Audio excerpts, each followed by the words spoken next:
ആദിംസ് അക്കാദമിയുടെ പുതിയൊരു വീഡിയോയിലേക്ക് എല്ലാവർക്കും സ്വാഗതം. നമ്മൾ ഇന്ന് വന്നിരിക്കുന്നത് NIOS +2 പൊളിറ്റിക്കൽ സയൻസിന്റെ എക്സാം എഴുതാൻ പോകുന്ന വിദ്യാർത്ഥികൾക്ക് വേണ്ടി എന്തൊക്കെ കാര്യങ്ങളാണ് നിങ്ങൾ പ്രധാനമായിട്ടും പഠിച്ചുകൊണ്ട് പോവേണ്ടത് എന്നൊന്ന് ഓർമ്മിപ്പിച്ച് തരുന്നതിന് വേണ്ടിയിട്ടാണ്. നമ്മൾ ആദ്യത്തെ 2 ചാപ്റ്റേഴ്സ് ആണ് ഇന്ന് ഈ ഒരു വീഡിയോയിൽ ഡിസ്കസ് ചെയ്യുന്നത്.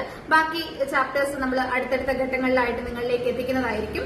അതുപോലെ തന്നെ സോഷ്യോളജി, ഇംഗ്ലീഷ് മുതലായ സബ്ജക്റ്റുകളുടെ റിവിഷനും നമ്മുടെ ചാനലിൽ ഉണ്ടായിരിക്കും. എല്ലാവരും സബ്സ്ക്രൈബ് ചെയ്ത് കാത്തിരിക്കുക. ഓക്കെ, അപ്പൊ നമുക്ക് വീഡിയോയിലേക്ക് പോവാം. ആദ്യം തന്നെ നമുക്ക് പഠിക്കാനുള്ള അധ്യായങ്ങൾ ഏതൊക്കെയാണെന്ന് പറയാം. നിങ്ങൾ ആരെങ്കിലും നമ്മൾ ഈ പറയുന്ന അധ്യായങ്ങൾ അല്ലാതെ പഠിക്കുന്നുണ്ടെങ്കിൽ അതിൽ നിന്ന് ഒന്ന് പിന്തിരിപ്പിക്കുന്നതിന് വേണ്ടിയിട്ടാണ്. കാരണം അത് പഠിച്ചുകൊണ്ട് കാര്യമില്ല. നമുക്ക് 32 അധ്യായങ്ങളുള്ളതിൽ 22 പരീക്ഷയ്ക്കുള്ളൂ. സിലബസ് അറിയാവുന്നവർക്ക് കുഴപ്പമില്ല, ഒന്ന് ക്ഷമിക്കുക. നമുക്ക് സിലബസ് അറിയാത്ത ആരെങ്കിലും ഉണ്ടെങ്കിൽ അവരൊന്ന് മനസ്സിലാക്കിക്കോട്ടെ കേട്ടോ.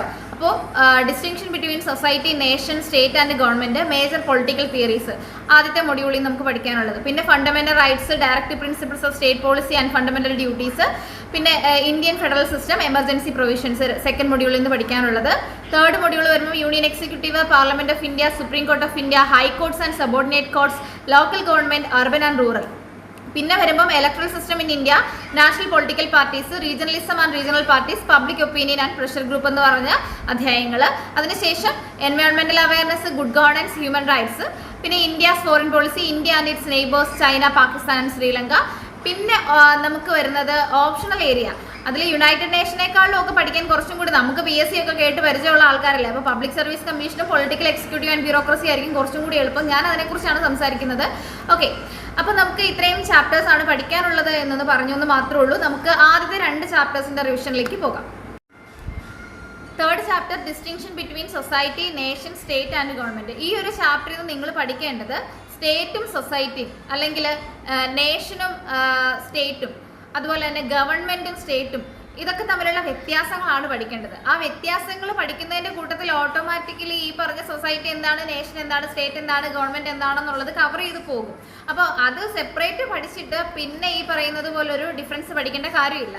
ഇതിൽ തന്നെ ആദ്യം സ്റ്റേറ്റും സൊസൈറ്റിയും തമ്മിലുള്ള ഡിഫറൻസ് പറയുമ്പോൾ തന്നെ പറയുന്നുണ്ട്, സ്റ്റേറ്റ് എന്ന് പറയുന്ന ഒരു പൊളിറ്റിക്കൽ ഓർഗനൈസേഷൻ ആണ്, സൊസൈറ്റി പൊളിറ്റിക്കലി ഓർഗനൈസ്ഡ് ആയിട്ടുള്ള ഒരു കാര്യമാണ് എന്ന് പറയുന്നുണ്ട്.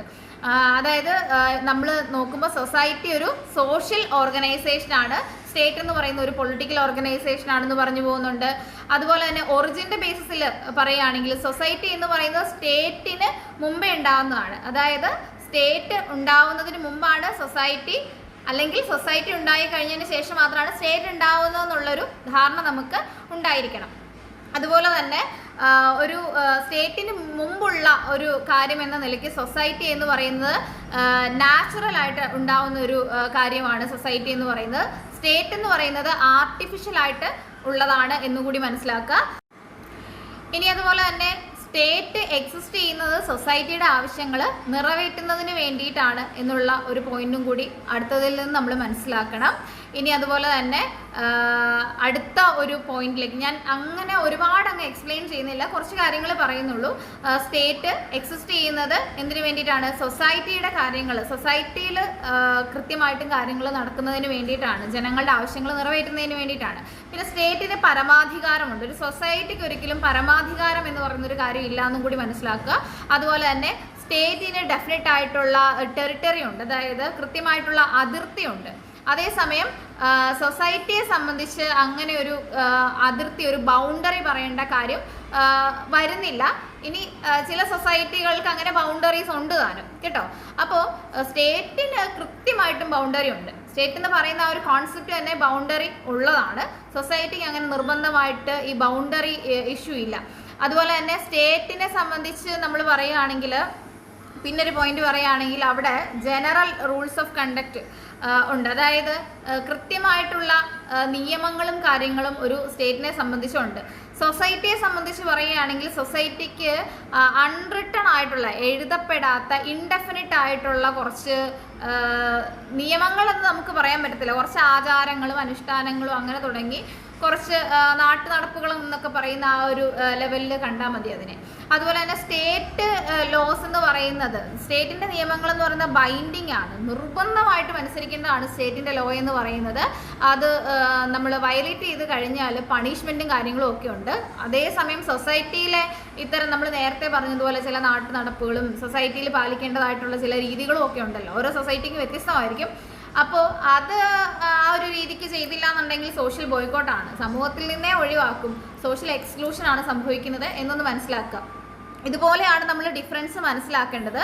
പിന്നെ സ്റ്റേറ്റും മറ്റ് അസോസിയേഷൻസും തമ്മിലുള്ള ഒരു അസോസിയേഷൻ എന്ന് പറയുമ്പോൾ അത് എപ്പോഴും ആളുകളുടെ ഒരു ഓർഗനൈസേഷനാണ്. അതായത് അവർക്ക് കൃത്യമായിട്ടുള്ള ഒബ്ജക്റ്റീവ്സ് ഉണ്ട്.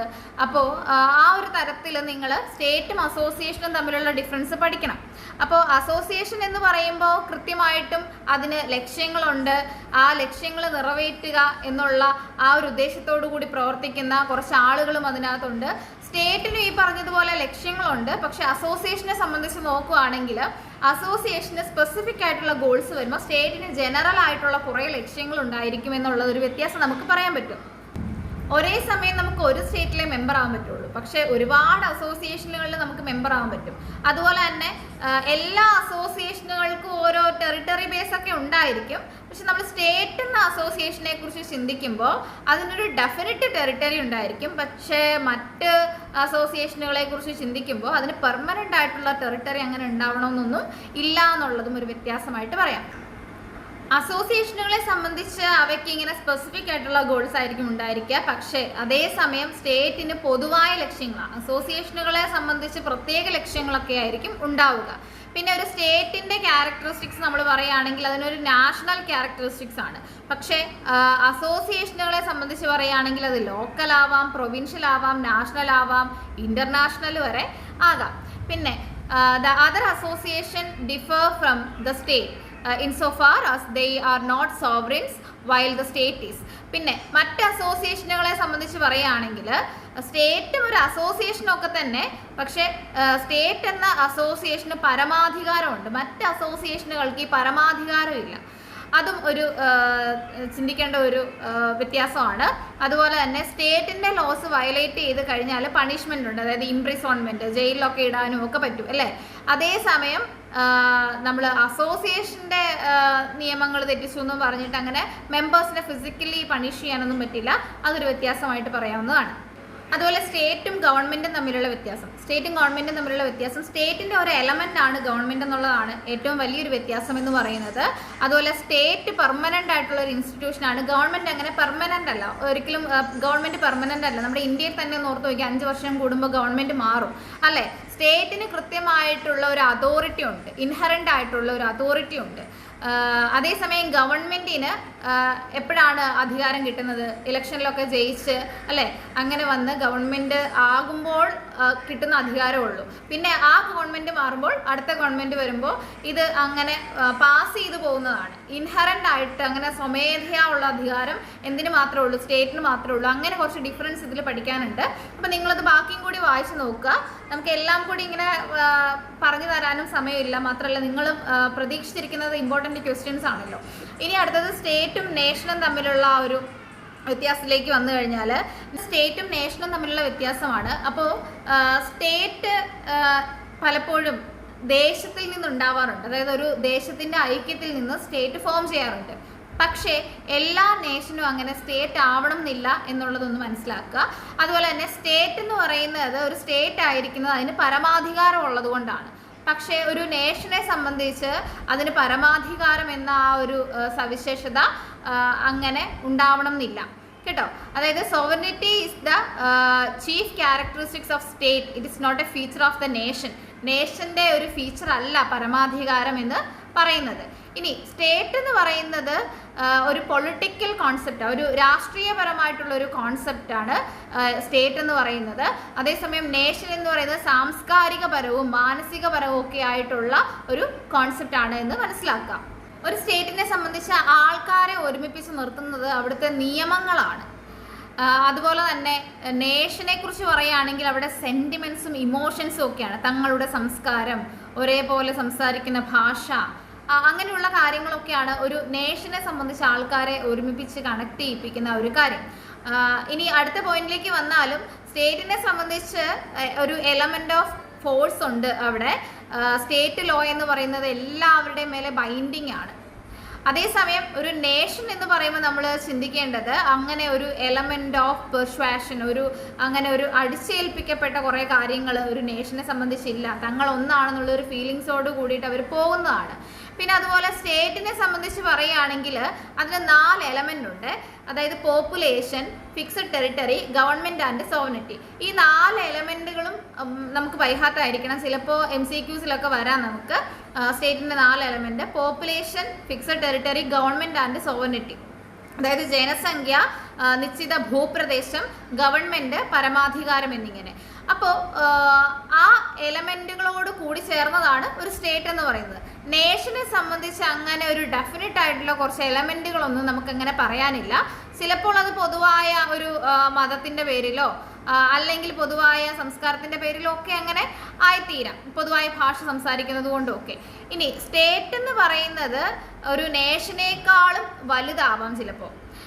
ഇപ്പോൾ പറയുകയാണെങ്കിൽ USSR, സോവിയറ്റ് യൂണിയൻ, അതിനെ സംബന്ധിച്ച് പറയുകയാണെങ്കിൽ 100 കണക്കിന് നാഷണാലിറ്റീസ് ചേർന്നിട്ടായിരുന്നു USSR ഉണ്ടായിരുന്നത്. അപ്പോൾ ഒരു സ്റ്റേറ്റ് എന്ന് പറയുന്ന ഒരു നേഷനേക്കാളും വലുതായിരിക്കാം. USSRന് അകത്ത് തന്നെ ഒരുപാട് നേഷൻ ഉണ്ടായിരുന്നു. അപ്പോൾ അങ്ങനെ നോക്കുകയാണെങ്കിൽ സ്റ്റേറ്റ് എന്ന് പറയുന്ന നേഷനേക്കാളും വലുതാകാം എന്നുള്ളൊരു കാര്യം കൂടി അവിടെ മനസ്സിലാക്കി വെക്കുക. അപ്പം ഞാനിത് എന്തുകൊണ്ടാണ് ഈ ഒരു ചാപ്റ്റർ ഇങ്ങനെ പറഞ്ഞതെന്ന് ചോദിച്ചു കഴിഞ്ഞാൽ ഇതിനകത്തെ ഒരു ഡിഫറൻസ് എന്തായാലും പരീക്ഷയ്ക്ക് കാണും, അല്ലെങ്കിൽ നമ്മളിപ്പോൾ ഈ പറഞ്ഞതിനെ ബേസ് ചെയ്തിട്ട് എഴുതാൻ കാണും. അപ്പോൾ അതിന് കറക്റ്റായിട്ട് നിങ്ങൾക്ക് എഴുതാൻ പറ്റിക്കോട്ടെ എന്നുള്ള രീതിയിലാണ് ഞാനത് എക്സ്പ്ലെയിൻ ചെയ്തത്. അപ്പോൾ ഇനിയുള്ള ഭാഗങ്ങളിൽ നിങ്ങൾക്ക് കുറച്ചും കൂടി ക്വസ്റ്റ്യൻസ് എങ്ങനെയാണ് വരിക എന്നുള്ള രീതിയിലൊക്കെ ഒന്ന് പറഞ്ഞു തരാം. അപ്പോൾ കുറച്ച് കാര്യങ്ങൾ നമ്മൾ ഈ പറയുന്നതിൻ്റെ ഇടയിൽ എക്സ്പ്ലെയിൻ ചെയ്തു പോകും. അപ്പോൾ ആ ഒരു രീതിയിൽ നമുക്ക് ഇതിൻ്റെ ഒരു റിവിഷൻ കംപ്ലീറ്റ് ചെയ്യാം കേട്ടോ. ഓക്കെ, അപ്പോൾ നമുക്ക് സെക്കൻഡ് ചാപ്റ്ററിലേക്ക് പോവാം. അടുത്ത നമ്മൾ മേജർ പൊളിറ്റിക്കൽ തിയറീസ് എന്ന 4ാമത്തെ അധ്യായമാണ് പഠിക്കേണ്ടത്. ഇതിൽ നമ്മൾ ഗാന്ധിസം എന്താണ്, ലിബറലിസം എന്താണ്, മാർക്സിസം എന്താണ് എന്നൊക്കെയുള്ള ഒരു നല്ല ധാരണ ഉണ്ടാക്കിക്കൊണ്ട് പോവേണ്ടതുണ്ട്. അതായത് ലിബറലിസം നമ്മൾ പറയുമ്പോൾ ലിബറലിസം എന്താണ് എന്ന് കൃത്യമായിട്ട് എഴുതുന്നിടത്ത് individual liberty, individual centred theory, അങ്ങനെ വ്യക്തി കേന്ദ്രീകൃതമാണെന്നുള്ള ഒരു ടേം അതിനകത്ത് ഉണ്ടാവണം. എങ്കിൽ അത് നല്ല ഒരു സ്കോറിലേക്ക് എത്തിക്കും. ചില കീവേഡുകൾ ഉണ്ടാവണമല്ലോ ആൻസറിൽ. അപ്പം ഇൻഡിവിജ്വൽ സെൻറ്റേർഡ് ആണ്, ഒരു വ്യക്തി കേന്ദ്രീകൃതമായിട്ടുള്ളതാണ്. അതുപോലെ തന്നെ ക്യാപിറ്റലിസ്റ്റിക് എക്കണോമിയിലാണ് ഈ ഒരു ആശയത്തിന് കൂടുതൽ പ്രസക്തി ഉള്ളത്. അതുപോലെ തന്നെ സ്റ്റേറ്റിനെ ലിമിറ്റ് ചെയ്യുന്ന അന്ധവിശ്വാസങ്ങളെയും അതുപോലെ തന്നെ പാരമ്പര്യങ്ങളെയും ഒക്കെ ഒപ്പോസ് ചെയ്യുന്ന, ജനാധിപത്യത്തെ സപ്പോർട്ട് ചെയ്യുന്ന, ക്ഷേമരാഷ്ട്രത്തെ സപ്പോർട്ട് ചെയ്യുന്ന തരത്തിലൊക്കെയുള്ള ഒരു ആശയമാണ് ഇതെന്ന് മനസ്സിലാക്കിയിട്ട് പിന്നെ അതിൻ്റെ വീക്ക്നെസ്സും കൂടി പഠിക്കണം. അപ്പോൾ ഒരു തിയറി പഠിക്കുമ്പോൾ തീർച്ചയായിട്ടും അത് എന്താണ്, അതിൻ്റെ ഫീച്ചേഴ്സ്, അതിൻ്റെ പ്രശ്നം, ആ ഒരു രീതിയിൽ പഠിച്ചു പോകുന്നതായിരിക്കും നല്ലത്.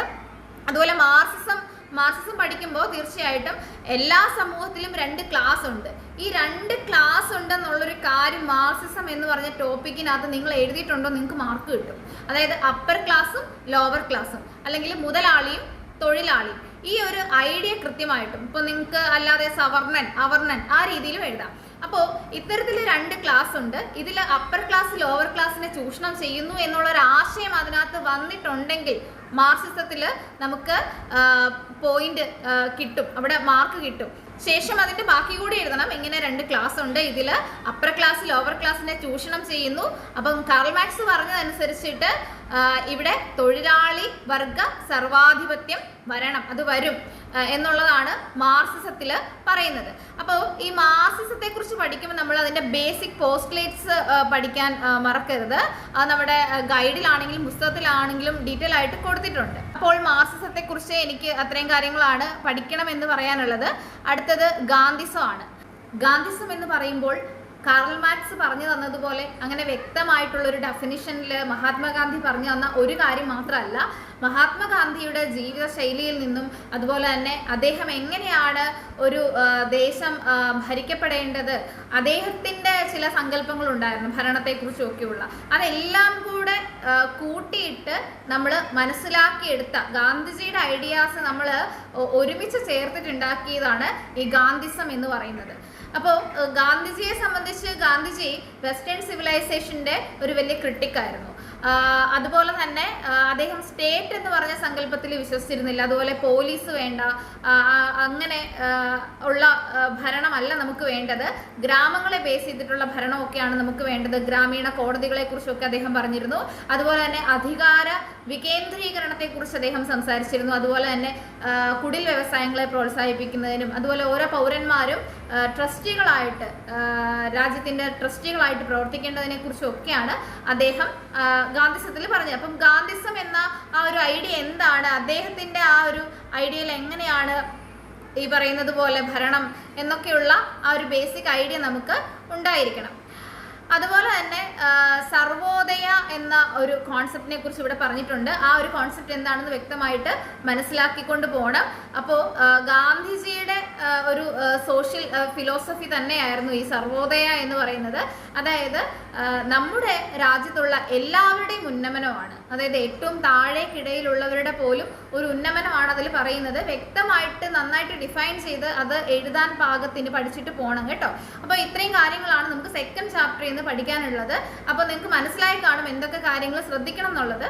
അപ്പോൾ ഈ ഒരു അടിസ്ഥാനത്തിൽ നിങ്ങൾ ഈ 2 ചാപ്റ്ററുകളൊന്ന് പഠിക്കുക. ബാക്കി വീഡിയോസുമായിട്ട് നമ്മൾ ഉടനെ തന്നെ എത്തുന്നതായിരിക്കും. Thank you.